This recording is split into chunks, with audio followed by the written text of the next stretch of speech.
আজকে ঢাকা বিশ্ববিদ্যালয়ে 2841 কোটি টাকা প্রকল্পের উদ্বোধন হয়েছে। এই প্রকল্পের আওতায় বিশ্ববিদ্যালয়ে আমাদের নারীদের জন্য 4টা হল নির্মাণ হবে, ছাত্রীদের জন্য ছাত্রদের জন্য মোট 5টা হল নির্মাণ হবে। এর বাইরে চায়নার পক্ষ থেকে আমাদের ছাত্রীদের জন্য 1500 সিটের একটা হল নির্মাণ হবে। ডাকসু ভিপি জনাব সাদিক কায়েম ডাকসু ভিপি হওয়ার পর থেকে ঢাকা বিশ্ববিদ্যালয়ে কি কি উন্নতি করেছে এবং আরও সামনে কি কি উন্নতি করবে, কোন কোন বরাদ্দ আছে এবং কি কি কাজ করবে, তার একটা সারসংক্ষেপ একটা বিস্তারিত এখানে তুলে ধরেছে। একটা সংবাদ সম্মেলন করে সেখানে সব ধরনের বিবৃতি তারা দিয়েছে এবং কি কি কাজ করেছে, কি কি কাজ করবে তার একটা জবাবদিহিতার আওতায় এনেছে এবং একটা বই ছাপিয়েছে যে আমরা কি কি কাজ করেছি এবং সামনে কি কি কাজ করব। যেহেতু তারা একটা প্রতিনিধি অবশ্যই জনগণের সামনাসামনি হবে এবং জনগণ তাদের কাছে প্রশ্ন করতে পারবে যে আমাদের জন্য কি করেছেন কিংবা কী করেননি, এগুলো প্রশ্ন করতে পারবে। তা চলুন ডাকসু ভিপি জনাব সাদিক কায়েমের মুখ থেকে আমরা সারসংক্ষেপ কিছু কথা শুনি। এই ডাকসুর 4 মাস পূর্তি উপলক্ষে আমরা শিক্ষার্থীদের মুখোমুখি হয়েছি। শিক্ষার্থীদের কাছে আমরা জবাবদিহি করেছি।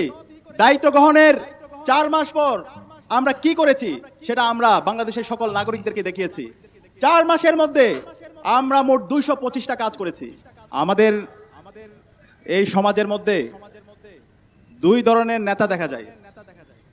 এক ধরনের নেতা হলো তারা বলে আমরা এ করতে চাই, ওই করতে চাই, এটা করব, ওইটা করব, কিন্তু তাদের কথা এবং কাজের মধ্যে কোনো মিল পাওয়া যায় না। আবার এক ধরনের নেতা দেখা যায় যারা কাজটা আগে করায় দেখায়, এরপর বলে যে আমরা আরো এই কাজ করব। বাংলাদেশের যদি গত 55 বছরের ইতিহাস দেখি, আমরা বারবার প্রতারিত হয়েছি। আমাদের যারা নেতা ছিল, আমরা যাদেরকে এমপি বানিয়েছি, মন্ত্রী বানিয়েছি, তারা আমাদের সাথে প্রতারিত করেছে। তো এই জুলাই বিপ্লবের মাধ্যমে আজকে আমাদের একটা ঐতিহাসিক সুযোগ এসেছে। এবার নেতৃত্ব বাছাই করতে ভুল করলে চলবে না। গত 16 বছরে যে ফেসিবাদী শাসন ব্যবস্থা ছিল, সেই ফেসিবাদী আমলে বাংলাদেশের শাসন ব্যবস্থা, বাংলাদেশের রাজনৈতিক সংস্কৃতিকে ভেঙে দেওয়া হয়েছে। এর মধ্যেও ইনসাফের প্রতিনিধিরা তারা সব সময় এদেশের মাটি ও মানুষের সাথে ছিল। এদেশের মাটি ও মানুষের অব্যক্ত কথাগুলো বলেছে। জুলাই বিপ্লব পরবর্তী 1.5 বছর জুড়ে ইনসাফের প্রতিনিধিরা তারা দেখিয়েছে কিভাবে মানুষের জন্য কথা বলতে হয়, কিভাবে কাজ করতে হয়, কিভাবে জুলাইকে ধারণ করতে হয়, কিভাবে জুলাইয়ের শহীদদের আকাঙ্ক্ষাকে ধারণ করতে হয়। কিন্তু আরেকটা পক্ষ আমরা দেখতে পাচ্ছি, তারা এখন বিভিন্ন ধরনের বয়ান নিয়ে আসছে, বিভিন্ন ধরনের কার্ডের কথা বলছে, যে কার্ডগুলো গত 16 বছরে অথবা জুলাই বিপ্লব পরবর্তী তারা তাদের কাজের মাধ্যমে দেখাতে পারেনি। সুতরাং আমরা কি এই কার্ডগুলোকে বিশ্বাস করব? বরং আমরা বিশ্বাস করব আমাদের সেই মানবিক নেতাকে, ডাক্তার শফিকুর রহমান, যিনি দীর্ঘ ফ্যাসিবাদ বিরোধী আন্দোলনে সবসময় দেশের মাটি ও মানুষের সাথে ছিল।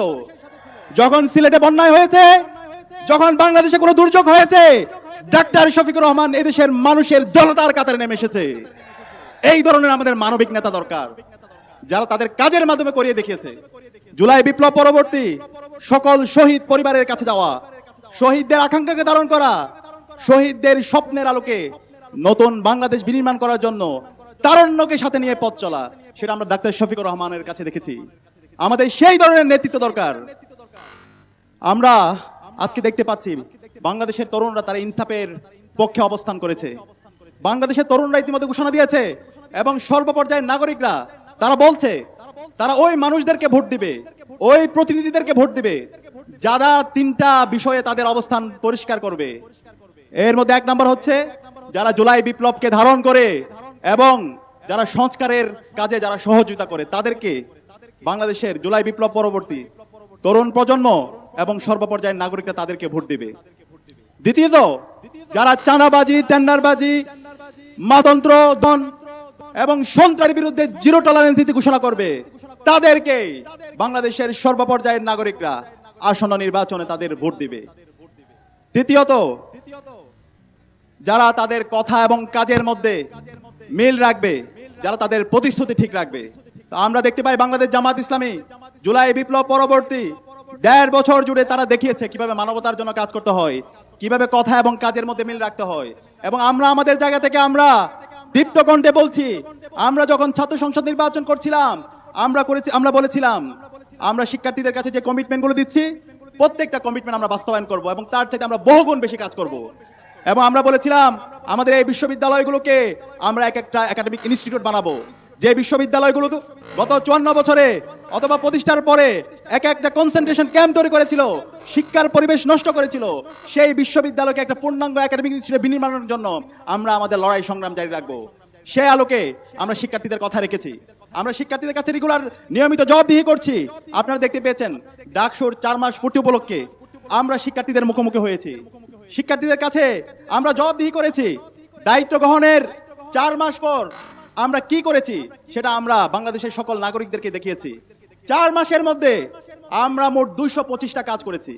শিক্ষার্থীদের স্বাস্থ্যের নিরাপত্তা, খাদ্যের নিরাপত্তা, আমার বোনদের জন্য একটা নিরাপদ ক্যাম্পাস হিসেবে গড়ে তোলা, শিক্ষায় গবেষণায় বাজেট বাড়ানোর জন্য বিশ্ববিদ্যালয়কে প্রেসার ক্রিয়েট করা এবং বিশ্ববিদ্যালয়ের দীর্ঘমেয়াদী পরিকল্পনা হিসাবে আবাসন সংকটকে দূর করার জন্য আমরা আমাদের জায়গা থেকে বিশ্ববিদ্যালয় প্রশাসন, দেশি বিদেশি যারা ডোনার আছে এবং অন্তর্বর্তীকালীন সরকারের সাথে আমরা দফায় দফায় তাদের সাথে বৈঠক করে তাদেরকে আমরা বাধ্য করেছি।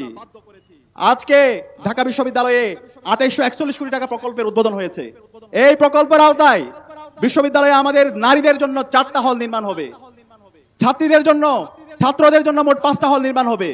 এর বাইরে চায়নার পক্ষ থেকে আমাদের ছাত্রীদের জন্য 1500 সিটের একটা হল নির্মাণ হবে। তাহলে ছাত্রীদের জন্য মোট 5টা হল, ছাত্রীদের জন্য মোট 5টা হল, ছাত্র এবং ছাত্রী মিলে মোট 10টা হল। এই 10টা হল আশা করছি ইনশাআল্লাহ আগামী 2 বছরের মধ্যে নির্মাণ কাজ সম্পন্ন হবে। আমরা কথা দিচ্ছি ইনশাআল্লাহ আগামী 2 বছরের পরে ঢাকা বিশ্ববিদ্যালয়ে আর কোনো আবাসন সংকট থাকবে না। একজন বিশ্ববিদ্যালয়ের শিক্ষার্থী এসে প্রথম বর্ষ থেকে সে সুন্দর একটা রুম পাবে, পড়ার একটা টেবিল পাবে, তার আবাসন সংকট থাকবে না, তার খাদ্যের নিরাপত্তা থাকবে, তার স্বাস্থ্যের নিরাপত্তা থাকবে।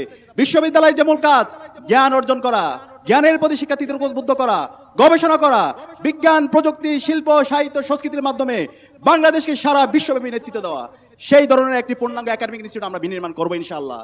এবং আমরা কথা দিচ্ছি যেভাবে ডাকসু এবং বাংলাদেশের নির্বাচিত ছাত্র সংসদগুলো কাজের মাধ্যমে তাদের কমিটমেন্টের মাধ্যমে শিক্ষার্থীদের কথা রেখেছে, ইনসাফের প্রতিনিধিরা আমাদের নেতা ডাক্তার শফিকুর রহমানের নেতৃত্বে আগামীর বাংলাদেশ যে বিনির্মাণ হবে সেই বাংলাদেশে জনগণের ক্ষমতা জনগণের হাতে ফিরে দেওয়া হবে ইনশাআল্লাহ।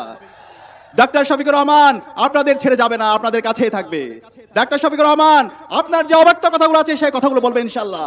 ডাক্তার শফিকুর রহমান শহীদ শরীফ উসমান হাদি যে ইনসাফের কথা বলে গেছে, যে আধিপত্যবাদের বিরুদ্ধে আগ্রাসনের বিরুদ্ধে কথা বলে গেছে, শহীদ উসমান হাদির স্বপ্ন বাস্তবায়ন করার জন্য ডাক্তার শফিকুর রহমান লড়াই সংগ্রাম জারি রাখবে ইনশাআল্লাহ। জনাব সাদিক কায়েমের কিছু কথা এখন তুলে ধরা হলো। এই ছাত্রদেরকে নিয়ে আমরা বিভিন্ন রকম প্রোপাগান্ডা শুনেছি, বিভিন্ন রকম মিথ্যাচার শুনেছি যে তারা বাংলাদেশের রাজনীতির জন্য ভালো না, তারা ছাত্র সংগঠনকে নামে বিভিন্ন সময় বিভিন্ন অপকর্মে লিপ্ত থাকে, তারা মানুষের রক কাটে, তারা মানুষকে অত্যাচার করে, নির্যাতন করে। কিন্তু ছাত্র সংসদ নির্বাচন হওয়ার পর সেখানে দেখা যাচ্ছে চিত্রটা সম্পূর্ণ ভিন্ন। তারা সেখানে একটা সুখী সমৃদ্ধ একটা সোনার একটা বিশ্ববিদ্যালয় তৈরি করে তুলেছে।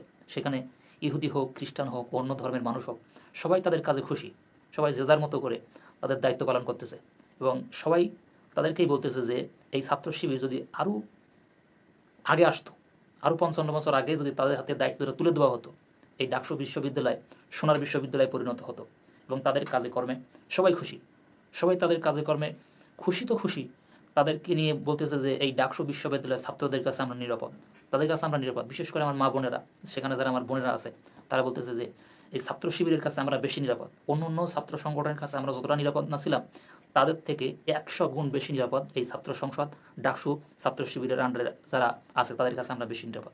সুতরাং ছাত্র শিবিরকে নিয়ে, ইসলামকে নিয়ে আমরা এতদিন যে ধরনের মন মানসিকতা পোষণ করতাম, আসলে কিন্তু সম্পূর্ণ মিথ্যা বানোয়াট। মানুষকে একটা ধোঁয়াশার ভিতরে রাখা হয়েছিল, মানুষকে একটা রঙিন চশমা পরিয়ে রাখা হয়েছিল যাতে মানুষ সত্যটাকে দেখতে না পারে। এই ভিডিওটা যদি ভালো লেগে থাকে কমেন্টে অবশ্যই মূল্যবান